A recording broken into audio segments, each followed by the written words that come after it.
heard of Mick Smith, 23 at the moment. A little bit about my background. When I was growing up, I had a pretty, from Tasmania, I had a pretty dysfunctional, broken family upbringing. In year 6, so in the end of primary school, I left primary school and I went to my high school. And I left, no exaggeration, I left with a file this thick of things that I had done wrong in primary school. Punching kids ahead, breaking windows, climbing the roof, running away from school. So instantly, when I went to my high school, the teachers would go, "Mick, come and sit down the front." Year 9, my teacher, I was given one last chance by a teacher, a really special teacher and a really special friend of mine now, who's actually just about to resign from, she's been working as a teacher for years. Sue Newstead said to me one day, she called me into the office, and Sue was the witch of the school. And I remember sitting outside the principal's office, and instantly I heard over the PA system, "Can Michael Smith please report to Sue Newstead's office?" And I just went, "Crap, that's it, I'm out of here. That's the last straw." You only go to Sue Newstead, if you're extremely done something extremely bad. And so Sue sat me down. I never forget what she said to me that day. Sue said to me, "Mick, I'm going to give you one last chance before we boot you out of this school." And she said, "I know that you have leadership skills because you lead a bunch of your mates breaking into cars and knocking off stereos every night. I know you have leadership skills, and you have organisation skills because you organise the night, you pick on certain cars. You have all these skills, but you're not putting it into the right area." And so with Sue's guidance and really special support that she gave me over the next 2 years, I started to really take notice of, okay, what are the skills that I've got, what can I do? And I started to get involved. And over the next 2 years, year 9 and 10, I started to actually get involved in my school community and my wider community. And at the end of year 10, I moved out of home with my mum, and I moved in with my nan, my grandmother. And I kind of grew up with my nan a lot of the times when I was younger as well, but lived with nan. And I had a part-time job, earning $7 an hour at my local hotel. I thought I was set for life. $7 an hour, I was rich at that stage. I thought, I can do this for the rest of my life and I'll be rich. So I went along to Elizabeth College, my college that I went to, and I heard about this thing called a Vocational Education and Training course, a VET course. And I said, okay, that interests me. And it was in community services. And I thought, okay, well, I'm getting involved in my community, on a few boards and committees and, the Tasmania Youth Consulting Committee. I'm doing a bit of community services, so I wouldn't mind doing that.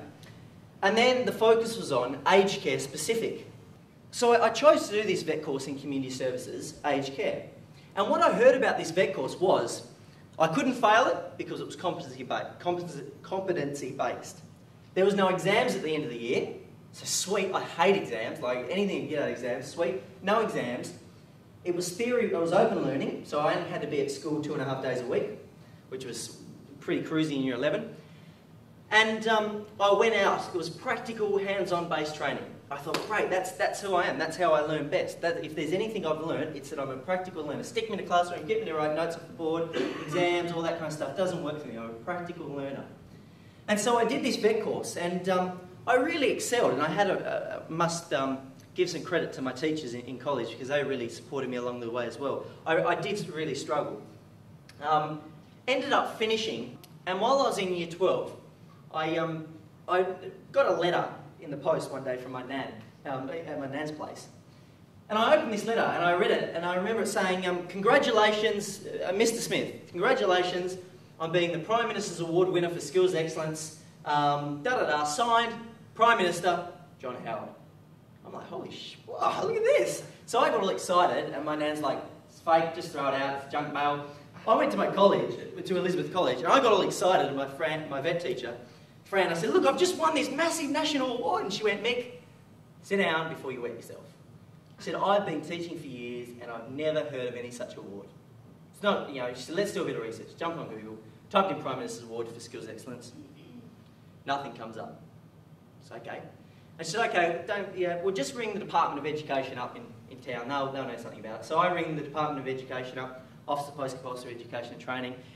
Spoke to a few people there. They'd never heard of any such award. But maybe give the Department of Education, Science and Training a call up in Canberra. They'll know something. The old DEST, now DEWA. They'll know something about it. So I give DEST a call, and I said, "Look, I spoke to a few people there. The ladies that I spoke to said, nah, never heard of any such award. In fact, I don't even think the award exists." I said, well, I've got it here in front of me. It's signed in pen by John Howard, like in pen, not electronic, in pen. I said, oh, okay, if it's come from John Howard, ring the Prime Minister's office up, because they'll know that's where it's obviously come from. Okay, no worries, sweet. So I ring Prime Minister's office up, Johnny's office up, and I said, I'm just ringing in regards to a letter I've got here, signed by John Howard, saying I've won the Prime Minister's Award winner for Skills Excellence, Prime Minister's Award for Skills Excellence. Just wondering if you know anything about it. And this woman puts me on hold, comes back a few minutes later and says, nah, no such award, don't know what the letter's all about. And I said to her, well, look, lady, I've got it here in front of me. It's signed in pen by the John Howard of the Prime Minister of Australia. Either it's real, it's legitimate, or somebody is forging Johnny's signature. I think that's a crime, isn't it? And she said, all right, if you think you've got this letter, she said, fax it to me. No worries. Sweet. Fax it to her. So I go down to the office, Elizabeth College, to the office, and I fax this letter away to the Prime Minister's office. Now, meantime, my principal at the college, everyone, all the staff know about this dodgy fake letter that I got, and they think it's hilarious. And my principal made a comment to me about, typical, you probably made it up yourself, Mick, knowing you, you probably forged it. So anyway, him and I got along really well. I went down into, his name's Craig, the principal there, and I went down to Hobart, into town, and I bought this, I was buying a shirt from a mate who worked at a shop. And I'm telling him about this letter, and I'm saying, a dodgy letter, I don't know what's going on, I'm a bit confused. And as I was at the register talking to him about this letter, my phone rings. And I picked up the phone and said, hello, Mick Smith speaking. And this voice said, Michael Smith, this is the Prime Minister John Howard speaking. I said, piss off. I said, is this you, Craig? There was no laughter. There was no response. It was, I'm ringing in regards to, I'm like, shit, it is the Prime Minister. And I said to him, mate, got to take this one to the PM. He still thinks I'm full of shit, even though I've taken him the award, the letter, and everything. He still doesn't believe that I got it. Anyway, Johnny says, congratulations. I apologise for the confusion. It's the inaugural award. It's the first time the award's ever been done. I'm trying to keep it under wraps for media attention, Congratulations, someone from my department will be in contact with you shortly. So 3 or 4 months later, me and my little old smelly nan went to Canberra and had a blast of a time, and Johnny didn't even show up for the awards, but that's a different story altogether. Thank you guys for coming today. We're all going to need to play a part in that and continue to be passionate and really motivated and energetic people in our sector, because we're doing amazing jobs and it's only going to grow and develop and get massively huge over the next 2, 3, 5 years. So we need to really think outside the box, start taking that initiative, going out there and targeting the young people and even the older workforce that are slowly becoming unemployed or what's the word?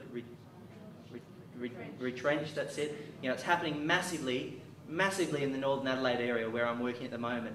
And a lot of the guys, a lot of these mature age people are coming into the Career and Workforce Development Centre and saying, well, what can I do? And I say, well, hey, there's some amazing opportunities, only if you're passionate and you really want to do it in the healthcare industry. If you don't want to do it, if it's just going to be a job, don't bother about it. But if you really want to do it, it's a fantastic career, and a lot of people have some fantastic success stories. So,